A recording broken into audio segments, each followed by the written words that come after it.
Hello everyone! I feel like the month of October has gone by so fast and there are tons of new products that I have been loving, expensive ones, affordable ones, and I can't wait to show them all to you. But first let's talk about Inglot's gel liners. The matte gel liners, part of the AMC collection, are awesome. I have three. I have a white, but today I'm only going to talk to you about 77 and 90, which are the dark brown and the black.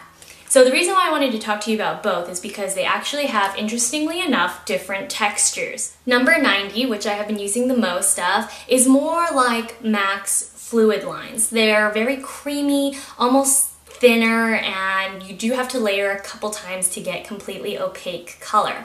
The black, number 77, on the other hand, it feels more like a cream liner instead of a gel liner. It's slightly heavier. You want to make sure you use a really perfectly aligned brush so that you don't get little bristle marks outside of your eyeliner line.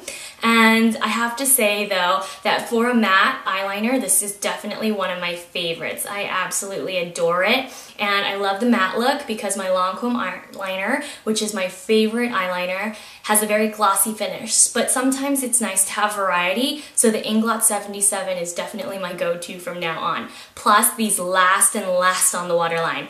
I have to say though, with number 90, you have to wait for the creamier one to dry completely. If you open your eye, especially if you already spent a lot of time and effort on your eyeshadow, you won't be able to get this off. So I highly recommend keeping your eyes shut for at least a minute so that you know the eyeliner is absolutely smoothly dry. The dark brown does not get flaky whatsoever, but because of the drier texture of number 77, I felt like this one towards the end of the night where my eye met my outer corner of the liner, it started to get a little flaky. So just make sure less is more with this one. Just smooth out the color and don't layer too much. And since we're on the topic of the eyes, I guess I'll continue on with the eyeshadows. Today I'm wearing Golden Mink by Tom Ford, and I actually will be filming a tutorial and review for his Fall 2012 collection. I absolutely adore this palette because it's a very wearable, more natural alternative to Cognac Sable, which is still my favorite Tom Ford eyeshadow palette.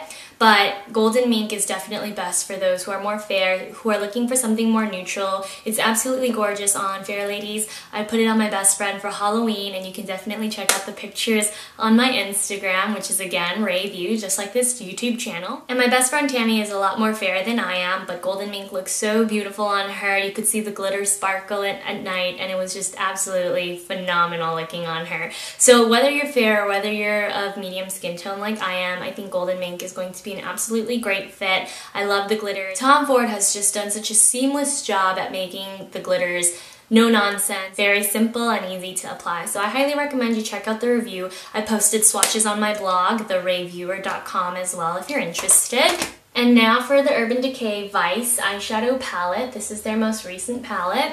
And I still think to this day my favorite palette that they released is either the Naked 2 or their 50th anniversary palette. I think that's what it was. But with this palette, I love the extra large mirror that it comes with at the top, and the shades are just beautifully done. I really wanted to love Junkie, but it looks much more blue than green. Chaos is nice, but you really do have to use a white base in order to make the cobalt blue pop. Noise is actually pretty similar to another pink that is in my 50th anniversary palette, but I have to say my favorite color in this palette is probably Penny Lane, and yes, how typical, right? I love peaches, whether it's for eyeshadows or for lips, so obviously that would be my favorite, but I just find it the most wearable and it has really great texture. Do I absolutely love this palette? To me it's just okay. This is definitely going in my pro kit, and I'm going to show you guys what I carry when I go on makeup jobs in a week or two. I carry a Zuka. It's the professional artist case, and it is gorgeous. I love carrying it. People ask me questions all the time when I bring it in, but I have received a lot of questions from budding makeup artists as to what they should carry in a pro kit and things like that, so I'll address all those questions in that Zuka video. But again, Personally, the UD Vice palette doesn't really do it for me, so it's definitely going to go in my pro kit, where a lot of my clients love to see Urban Decay. Now to finish off the eyes, I recently stated that the Maybelline The Falsies Volume Express Waterproof Mascara was my favorite drugstore mascara, and that statement still stands. This is a great mascara at a really affordable cost. I get it for $5 at Walmart. I think it works the best and people don't complain about having to remove it. It's not nearly as difficult to remove as my favorite mascara, which is Lancome's Hypnous Drama Waterproof, and I'm sure everyone has heard me talk about that mascara for ages now, so you're sick of hearing it. But the Falsies Volume Express Waterproof, unfortunately, is not as waterproof as I would like, and that's why I wanted to talk about it today. So even though it's a great mascara for daily wear, if you live in a really hot or humid climate, or if you do a lot of working out, I'm at the gym weightlifting, or I'm on cardio for 45 minutes plus abs and whatnot. So again, I will be doing a fitness video sometime soon. You're not allowed to film in the gym, so I just need to find a time where I can get around that. So we're just trying to work that out. But regardless, the Falsies Volume Express does not do as well in truly waterproof required situations. So just keep that in mind. You might want to go over with the Hypnous Drama Waterproof if you just want to waterproof it. Or Anastasia has something called Lash Genius, and Clarins also has a similar product that waterproofs your mascara. But recently I started trying a new mascara. This is called Hypnous Star by Lancome, and it is a wonderful mascara. I have to say, if you already have long curled lashes, then this might be the mascara for you. It doesn't make my lashes droop necessarily, and I have very straight, you know, traditional heavy Asian lashes. But as much as I wanted Hypnous Star to work out for me, I do like it more than Doll Lashes, which was the most recent release before Hypnous Star. I have to say that I wish they had created a waterproof version because I love the brush. It's definitely less scary for people to use because it's flat. So you can use the edge there, or you can use it flat when it looks like an arrow. So that way you get the separation and the volume plus the lengthening. Make sure you use both sides so that you get the full effect of the mascara. As much as I love it, it doesn't make my lashes as long, and it doesn't hold curl as well as Hypnous Drama Waterproof. So that will be ultimately my favorite mascara, but this is definitely better than I had expected. So if you don't have too troublesome lashes and you want something that's easier to remove at night, then try the Hypnous Star. Plus the packaging is so cute. It comes in this black and silver glitter tube. Very sleek and chic. So now I wanted to talk about my eyebrows. I know my eyebrows are of a lot of debate these days because I keep changing things up, but I have recently been loving the Tom Ford Brow Sculptor in Espresso. This is my new favorite brow pencil, and I am praying to the makeup gods that one day Tom Ford will decide to bring out a gray version. For now, I'm going to continue using Espresso, which is a dark brown. And for those of you who don't know, technically the pro tip is to color in your brows 2 shades lighter than your natural hair color. My hair color, though it's not natural currently, is jet black, and so a lot of the times for a more natural eyebrow look, I wear gray brows because that's the color my natural eyebrow hairs are. But brown is technically, and I stress technically, the color that I'm supposed to use. And I just use whatever I want, really. It's all personal preference, and it just depends on the kind of look that I'm going for. Today I'm wearing brown eyeliner. I'm wearing the gel by Inglot, so I decided to match that and wear brown brows. So I really love this pencil. I do like it more than the Clé de Peau. I know I recently stated that the Clé de Peau eyebrow pencil was my favorite, but in fact, the Tom Ford edges it out because it lasts longer and it doesn't clump against the pores the way the Clé de Peau does towards the end of the day. So I highly recommend the Tom Ford. It's not refillable like the Clé de Peau, but it is a little cheaper overall. So I also really like this spoolie, and it comes with a sharpener. All you have to do is twist the spoolie side, and voila. And I will post a full review of this brow pencil on my blog sometime soon, so just stay tuned for that. Now for contouring. I get a lot of questions about contouring because I still have an oval shaped face technically, but I have chubby cheeks. That's always been my troublesome spot. Even when I lose weight, my cheeks always still look chubby. So contouring is very essential for me. A lot of times during the day, if I don't want too much work to do, I will just contour with my bronzer, which, by the way, I have been loving the Tarte Park Avenue Princess Bronzer. You will know this if you have watched my Dior Holiday 2012 video, which I will link here in case you haven't seen that Dior review. Definitely check it out so you can see these gorgeous nail polishes in action. But going back to this Tarte bronzer, it's waterproof and it lasts all day. It's not too orange. It's better than the Dior bronzer, honestly, that I used to use, which is now discontinued. But the only thing is that the Tarte doesn't have SPF, although that is good for nighttime when you want to take flash photography pictures, because then you won't have your bronzer flashing back. But going back to the issue of contouring itself, the Tarte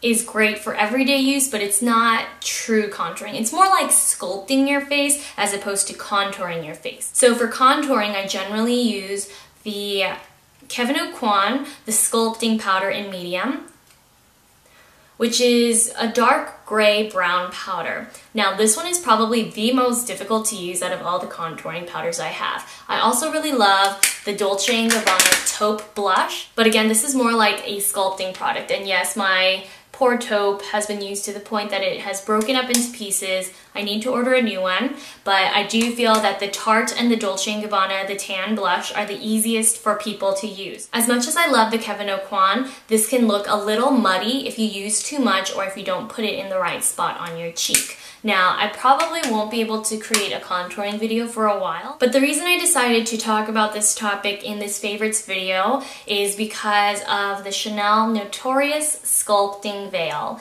And they recently launched this product singularly. This was a single release, a limited edition release, and it is available at all specialty Nordstroms that have Chanel vanity counters. Most normal Chanel counters will not get this product. So call Nordstrom in Seattle. It's the downtown location, so their area code should start with 212. They still have enough in stock, as well as San Diego's Fashion Valley Mall, Nordstrom, they also have it in stock. So those are the only two that I'm aware of that still have the Notorious in stock, but the Vegas Chanel Makeup Boutique should also have this as well. And that you would have to purchase directly through Chanel. It wouldn't be through a Nordstrom. So I highly recommend this. This is my favorite one to use. And in terms of difficulty, it's not as hard to use as the Kevyn Aucoin because it doesn't look muddy. It just starts to look really gray. But the Tarte and the Dolce & Gabbana blush are still much easier to use. So with Notorious, I've been using my Suq blush brush, and this blush brush, as you can see, is really small. It's very fine. It fits right into the contour area that I need, so that's why I've been using this. Plus, it doesn't deposit too much color at once. So if you're looking for a contour powder, I highly recommend it. And again, I thank my friends, The Ultimate Makeup and Messy Ones, both whom are great bloggers. So check out their blogs if you guys have some time or if you're interested in some great beauty reviews. But again, I'm really glad that I splurged on this, and I will show you how to use it in my Chanel Holiday 2012 video, which won't be for another week or two. I am wearing Malice from the Chanel Holiday collection today, and my ring is from DailyLook. We're gonna go over that in a little bit. But I do love the collection thus far. You can also use it as an eyeshadow, and I've used it to sculpt my nose a little bit today. But for now, I have to say Notorious, the sculpting veil, is a must-have. Now, last but not least, for my jewelry, again, this ring is from DailyLook. I love how you can wear the rhinestone at the bottom or at the top. I wear a size 4 in most rings on my ring finger, and the great thing is that it's adjustable so that I can size it to my middle finger, which is a size 5. So I love the versatility in it. It's nice and simple, but it's not overbearing. It doesn't look like too much on your finger. It's not overly flashy. So it's a nice, dainty, subtle ring, and I highly recommend it if you can find it in stock. And now for some chevron jewelry. So as you may know, Evelina Berry on YouTube, as well as Heart Defenser on YouTube, really love chevron. And I found out about these ASOS rings through Heart. So I bought 2 sets, and I think the plain ones, these just the regular metal ones like this, so the rose gold and the regular gold one between the pink and the white, they were on sale. So I think it was a great buy. I love how you can stack them, and I like to actually wear them with my DailyLook chevron bangles. And I think it's a really fun way to accessorize. You can wear as many or as few as you would like. You can alternate them, mix them up with other things, and create a complete arm party. So I highly recommend you give these a try. The ASOS ones are really cool. And again, I wear a size 4, but it's really fun to play with these, and they do fit my ring finger, which is a size 4. So if you have small hands like me, then you would want to order a small in the ring. And that's a wrap for my favorites this month. I hope you guys enjoyed the video and you found the review of the products helpful. I hope everyone has a great weekend, and I'll see you all very soon. Bye.